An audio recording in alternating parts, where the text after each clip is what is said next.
Welcome everyone to my channel ತಾಲ್ಜೆಜ್ online classes. ಈ ವಿಡಿಯೋದಲ್ಲಿ ನಾನು ICT in education UGC net KSET paper 1ಗೋಸ್ಕರ ಡಿಸ್ಕಸ್ ಮಾಡ್ತಾ ಇದ್ದೀನಿ. ICT ಇನ್ ಎಜುಕೇಷನ್ ಅಂತ ಬಂದಾಗ ನಿಮಗೆ ಗೊತ್ತಿದೆ, ಇನ್ಫಾರ್ಮೇಷನ್ ಆ್ಯಂಡ್ ಕಮ್ಯುನಿಕೇಷನ್ ಟೆಕ್ನಾಲಜಿ. ಎಜುಕೇಷನಲ್ಲಿ like using digital tools, right? Digital tools, resources, networks, ಇದನ್ನೆಲ್ಲ ಯೂಸ್ ಮಾಡಿಕೊಂಡು when we support teaching, learning, educational management, then it becomes ICT in education. I repeat again, what is ICT? ICT is Information and Communication Technology. Information and Communicational Technology, when we are using it, okay, in the form of digital tools, resources, network to support teaching, learning and educational management, that is what we call it as a ICT in education. So ICT tools in teaching and learning anta bandaga, ICT tools, okay, ICT tools in teaching and learning. So it's very much important. ನೋಡಿ, ಇಲ್ಲಿ first smart boards ಬಂದುಬಿಟ್ಟಿದೆ ಈಗೆಲ್ಲ. Smart boards, if you are watching the videos of other teachers in YouTube also, you will see that they are using smart boards, right? So the next is PPTs, PowerPoints, presentations, and LMS, majorly learning management system. So smart boards are like, ನಿಮಗೆ ಗೊತ್ತಿದೆ, those are interactive white boards. ಅದರಲ್ಲಿ teachers multimedia ಕಂಟೆಂಟನ್ನು like by writing digitally, visual ಆ್ಯಕ್ಟಿವಿಟೀಸಲ್ಲಿ ಸ್ಟೂಡೆಂಟ್ಸ್ನ engage ಮಾಡ್ತಾ explain ಮಾಡ್ತಾರೆ. Power point presentations ಅಂತ ಬಂದಾಗ ಲೆಸನ್ಸನ್ನು ಪ್ರಾಪರಾಗಿ ಒಂದು ಸ್ಟ್ರಕ್ಚರ್ಡ್ ಆಗಿ ವಿಜುವಲ್ಸ್ ಯೂಸ್ ಮಾಡಿಕೊಂಡು, text to images, animations and videos use ಮಾಡಿಕೊಂಡು ಪವರ್ ಪಾಯಿಂಟ್ ಪ್ರೆಸೆಂಟೇಷನ್ಸನ್ನು ಮಾಡ್ತಾರೆ. ಲರ್ನಿಂಗ್ ಮ್ಯಾನೇಜ್ಮೆಂಟ್ ಸಿಸ್ಟಮ್ಸ್ ಅಂದರೆ ನಾವೇನು ಕಂಟೆಂಟನ್ನು ಡೆಲಿವರ್ ಮಾಡಬೇಕಾಗಿದೆ, ಅದನ್ನು ಮ್ಯಾನೇಜ್ ಮಾಡೋದಕ್ಕೆ, ಡೆಲಿವರ್ ಮಾಡೋದಕ್ಕೆ, ಅಥವಾ ನಾವು ಏನು ಲರ್ನಿಂಗ್ ಮಾಡ್ತಾ ಇದ್ದೀವಿ, ಸ್ಟೂಡೆಂಟ್ಸ್ ಯಾವ ರೀತಿ ಲರ್ನ್ ಮಾಡ್ತಾ ಇದ್ದಾರೆ, ಅದನ್ನೆಲ್ಲ ಟ್ರ್ಯಾಕ್ ಮಾಡೋದಕ್ಕೆ ಯೂಸ್ ಮಾಡುವಂಥ ಒಂದು ಮ್ಯಾನೇಜ್ಮೆಂಟ್ ಸಿಸ್ಟಮ್ ಅಂತ ಹೇಳ್ಬೋದು. ಆ ಲರ್ನಿಂಗ್ ಮ್ಯಾನೇಜ್ಮೆಂಟ್ ಸಿಸ್ಟಮು ಅದು ಅಪ್ಲಿಕೇಶನ್ ಮುಖಾಂತರ ಆಗಿರ್ಬೋದು, ಒಂದು ವೆಬ್ಸೈಟ್ ಮುಖಾಂತರ ಆಗಿರ್ಬೋದು. ಓಕೆ, ಸೊ ಎಕ್ಸಾಂಪಲ್ಸ್, ಈಗ ಮೂಡಲ್ ಅಂತ ನಿಮಗೆ ಗೊತ್ತಿರುತ್ತೆ, ಗೂಗಲ್ ಕ್ಲಾಸ್ ರೂಮ್ಸ್ ಅಂತ ಗೊತ್ತಿರುತ್ತೆ, ರೈಟ್? ಇದೆಲ್ಲ ಏನು ಅಂದರೆ ಲರ್ನಿಂಗ್ ಮ್ಯಾನೇಜ್ಮೆಂಟ್ ಸಿಸ್ಟಮ್ಸ್ ಅಂತ. ಸೊ ಅದು ಬಿಟ್ಟು ಈಗ online learning platforms, online learning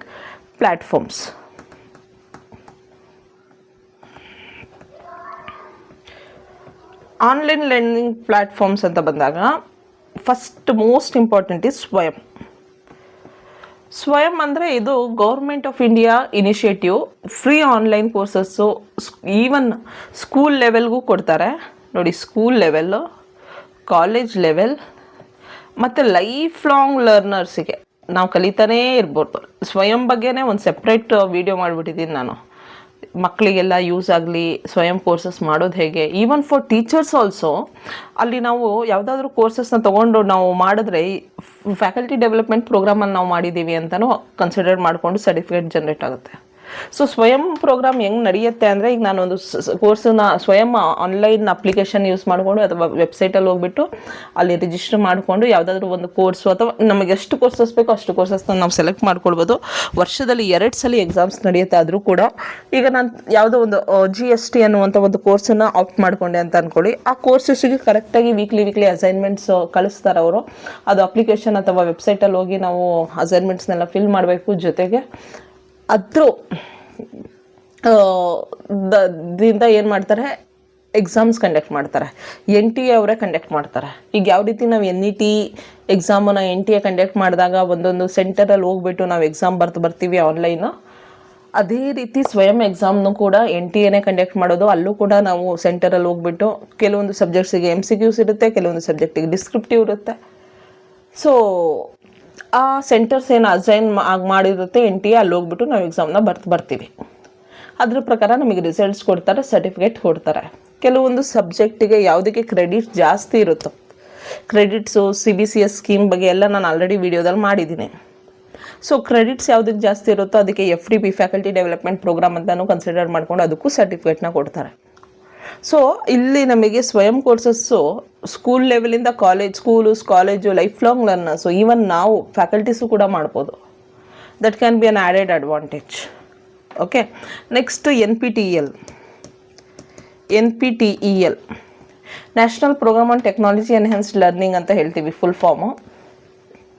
ಇದು ಕೂಡ ಸ್ವಯಂ ಥರನೇ ಸ್ವಯಂ ಅಪ್ಲಿಕೇಶನಲ್ಲೇ ಸಿಗುತ್ತೆ.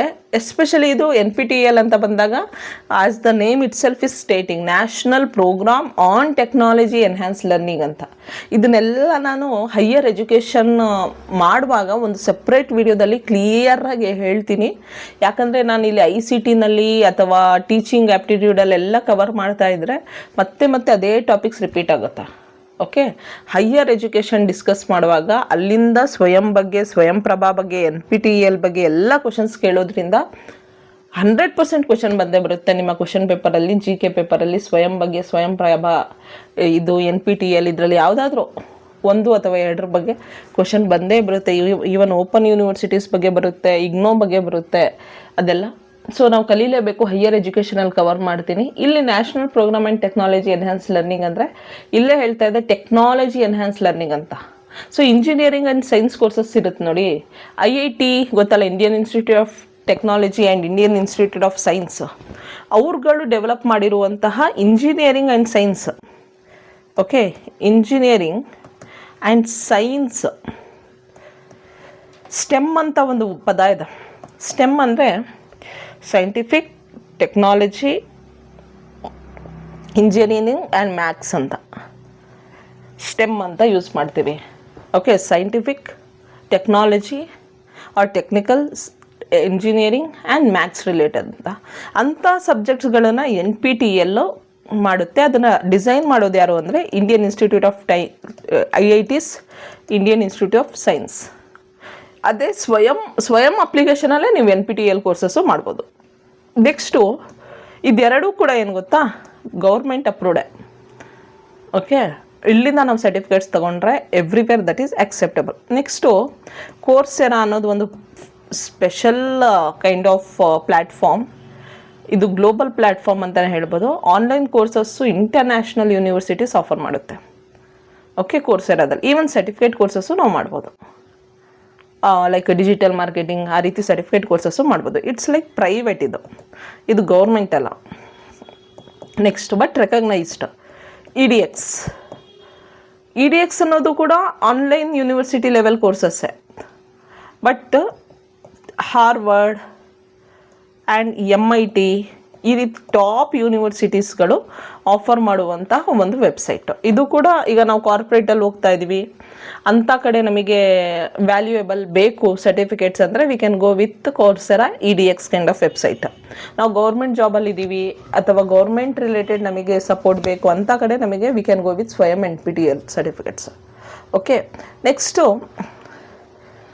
ಈಗ NEP 2020 ಬಗ್ಗೆ ನಿಮಗೆ ಗೊತ್ತಿದೆ, because that is the major turning point in the system of education. ICT and NEP ನೋಡಿ. ICT ನ್ಯೂ ಎಜುಕೇಷನ್ ಪಾಲಿಸಿನಲ್ಲಿ ICTನ ಇಂಪ್ಲಿಮೆಂಟ್ ಮಾಡಿದಾಗ ಡಿಜಿಟಲ್ ಎಜುಕೇಷನ್ ಪ್ರಮೋಟ್ ಆಗ್ತಾ ಇದೆ. ಕರೆಕ್ಟ್, ಡಿಜಿಟಲ್ ಎಜುಕೇಷನ್ ಪ್ರಮೋಷನ್ ಎಲ್ಲ ಲೆವೆಲ್ಸ್ ಆಫ್ ಎಜುಕೇಷನಲ್ಲೂ ಕೂಡ ಟೆಕ್ನಾಲಜಿನ ಯೂಸ್ ಮಾಡೋದಕ್ಕೋಸ್ಕರ NEP 2020 ಎನ್ಕರೇಜ್ ಮಾಡ್ತಾ ಇದೆ. Next blended ಲರ್ನಿಂಗನ್ನು encourage ಮಾಡ್ತಾ ಇದೆ. ಬ್ಲೆಂಡೆಡ್ ಲರ್ನಿಂಗ್ ಅಂದರೆ ಏನು ಮೊದಲೇ ಹೇಳಿದ್ದೆ, it's combination of online and offline learning. Okay, next virtual labs and digital libraries. ಈಗ ಡಿಜಿಟಲ್ ಲೈಬ್ರರೀಸ್ ಎಲ್ಲ ಬಂದ್ಬಿಟ್ಟಿದೆ. ಈಗ ಯೂನಿವರ್ಸಿಟಿ ವೈಸು ಕೂಡ ಆಫರ್ ಮಾಡ್ತಾ ಇದೆ, ಕಾಲೇಜ್ ಅವ್ರವ್ರ ವೆಬ್ಸೈಟ್ಸ್ಗಳೆಲ್ಲ ಆಫರ್ ಮಾಡ್ತಾ ಇದೆ ಡಿಜಿಟಲ್ ಲೈಬ್ರರೀಸು, ವರ್ಚುವಲ್ ಲ್ಯಾಬ್ಸು ಎಲ್ಲ ಆಫರ್ ಮಾಡ್ತಾ ಇದೆ. ಇಂಗ್ಲೀಷ್ ಲರ್ನಿಂಗ್ ಲ್ಯಾಬ್ಸ್ ಅಂತ ಏನೋ ಆಫರ್ ಮಾಡುತ್ತೆ ಕೆಲವೊಂದು ಕಾಲೇಜ್ಗಳು. ಇದೆಲ್ಲ ಏನು ಮಾಡ್ತಾ ಇದೆ ಅಂತ ICTನ ಎನ್ಹ್ಯಾನ್ಸ್ ಮಾಡ್ತಾ ಇದೆ. ನೆಕ್ಸ್ಟ್ ಇನ್ನೊಂದು ದೀಕ್ಷಾ ಆ್ಯಂಡ್ ಸ್ವಯಂ ಪ್ಲ್ಯಾಟ್ಫಾರ್ಮ್ಸ್ನೂ ಕೂಡ NEP ಎನ್ಕರೇಜ್ ಮಾಡ್ತಾ ಇದೆ. ಇಲ್ಲೇನಾಗುತ್ತೆ ಅಂದರೆ ನಾವು ಕಲಿತಾಗ ಇಲ್ಲಿ ಸ್ವಯಂ ದೀಕ್ಷಾನಲ್ಲೆಲ್ಲ ಕಲಿತಾಗ ನಮಗೆ ಕ್ರೆಡಿಟ್ಸ್ ಏನು ಜನ್ರೇಟ್ ಆಗುತ್ತೆ, ಆ ಕ್ರೆಡಿಟ್ಸ್ನ ನಾವು ಡಿಗ್ರಿ ಕಂಪ್ಲೀಟ್ ಮಾಡ್ಕೊಳ್ಳೋದಕ್ಕೂ ಯೂಸ್ ಮಾಡ್ಕೊಳ್ಬೋದು. ಅದಕ್ಕೆ 1 year ವ್ಯಾಲಿಡಿಟಿ ಇರುತ್ತೆ. ಅದ್ರ ಬಗ್ಗೆ ನಾನು ಆಲ್ರೆಡಿ ಡಿಜಿ ಲಾಕರ್ ಬಗ್ಗೆ ಹೇಳುವಾಗ, ಅಕಾಡೆಮಿಕ್ ಬ್ಯಾಂಕ್ ಆಫ್ ಕ್ರೆಡಿಟ್ಸ್ ಹೇಳುವಾಗ ಮಾತಾಡಿದ್ದೀನಿ. Okay, so if you are watching all the videos then you will be having a knowledge of all these things. Okay, I hope this is useful. Thank you very much.